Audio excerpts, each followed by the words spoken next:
Hi, I'm Peter Kearney from cityfoodgrowers.com.au. Having a productive food garden involves four main things. The first is consistent soil fertility practices. The next is planting the right planting stock and at the right time.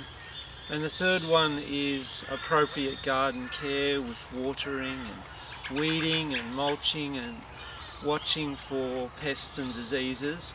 And the last one is approaching your garden with love, with all the things that are in and around the garden. So all of that is played in the stage of the space of your garden.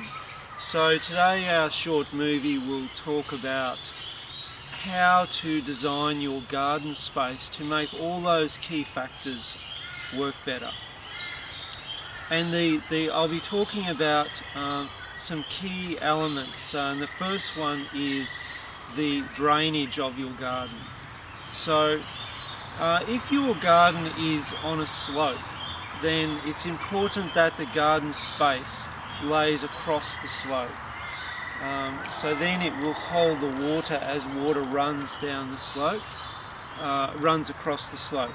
If your garden beds are running with the slope this way, then when there's a lot of rain, you'll experience a great amount of erosion, and all the great work that you've done in preparing your soil will be washed away. The next thing is keeping your garden beds level. And in this garden here, which is my garden and it's about 300 square metres of rectangular shape, it's on a gentle slope and the beds are cut into the slope, and so every bed is level. There may be slight undulations in each bed, but the beds are all level, and that really helps a lot with drainage. The second factor is ease of access to your garden.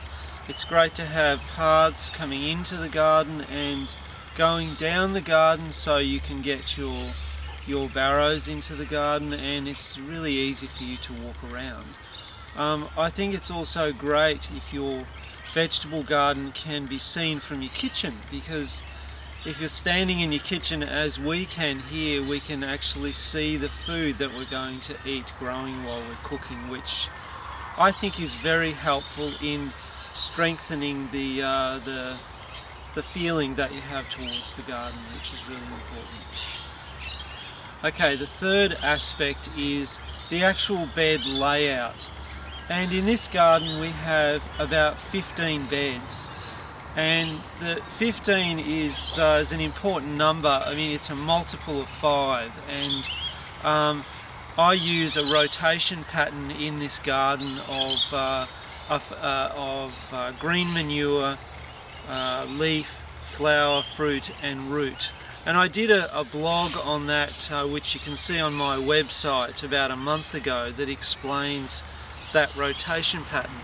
So these beds are designed with that in mind, that I rotate, which helps soil fertility.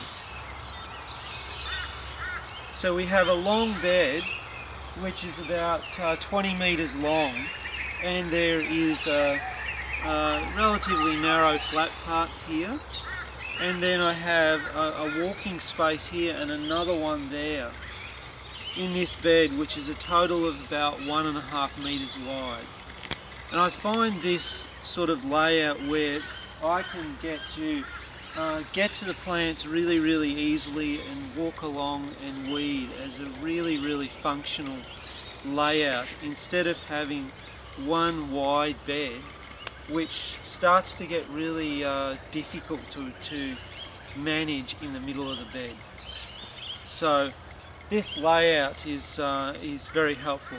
I mean, you may not have a garden space like this, but the principle of having easy access to every single bit of dirt in your garden is really what I'm talking about here. And you need to do a rotation pattern no matter what garden you have. So check out the content on our site about that. The next factor is the sun. and you know, all vegetables need sun, but they don't all need as much sun as others. Fruiting and flowering crops need the most sun, whereas leaf and root crops don't need full sun. So when you're looking at your garden space and thinking, oh, I've got trees around my garden, which we have here, it's not a reason to decide to not have a garden there. You need to be observant and look at different times of the year where the sun is. In this garden, in winter time, the sun is quite low in the sky, so part of the garden is shaded. So I tend to grow more root crops in the areas where it's shady in winter time, and they don't need a lot of sun. So you need to be flexible with considering the position of the sun. So there we've gone through the access to your garden, the layout of your garden beds, the sun position and drainage. All very important aspects in having a productive and healthy garden. So a lot of this instructional content is on our website, and please consider our gardener subscription free trial. Thank you.